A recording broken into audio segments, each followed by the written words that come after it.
Los ronquidos son uno de los principales males de la pareja, es una sonora realidad. Y si no pegamos ojos por ese ronquido que suena, y peor aún, por la angustia que nos provoca pensar en el que llegará después. ¿Será el que vamos a mostrarles el invento definitivo? Se le ha ocurrido a Rafael, es médico.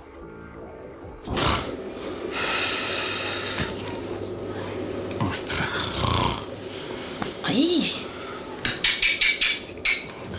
¿Le suena esta situación? Buenos días, cariño. ¿Cómo estás? ¿Cómo has pasado la noche? Fenomenal, bueno, tú no sabes lo que he podido dormir. Muchas personas son incapaces de dormir por culpa de los ronquidos de su compañero de cama. El 40% de los hombres mayores de 35 años ronca habitualmente, el mismo porcentaje que en mujeres de más de 50. Después de haber probado todo tipo de soluciones, algunos tienen sus remedios caseros. Mi marido ronca, que no me deja dormir, que tira las paredes. ¿Y qué hace usted en esos casos? Yo pues le doy así, a ver si se calla. Pero a veces él me dice que ronco yo más que él. Sí, me pongo de lado, bebo agua, chupo un caramelo, pero en fin, tampoco solventa demasiado. Mi pareja lo que me hace es que me empuja y yo me doy la vuelta y paro. Lo aguanto simplemente y al final por aburrimiento y por cansancio pues te duerme. Pues le doy un poquito con el codo, cambio de posición y ya calla. Y yo cuando ronca me toca darle el codazo y hacerle... O me voy a otro sitio o le mando yo a otro sitio a él. Sí, un montón. Ronca mogollón.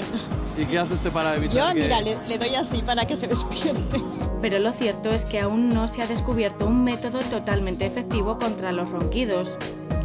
Por eso, los especialistas siguen estudiando los trastornos de la respiración que afectan durante el sueño para encontrar una solución.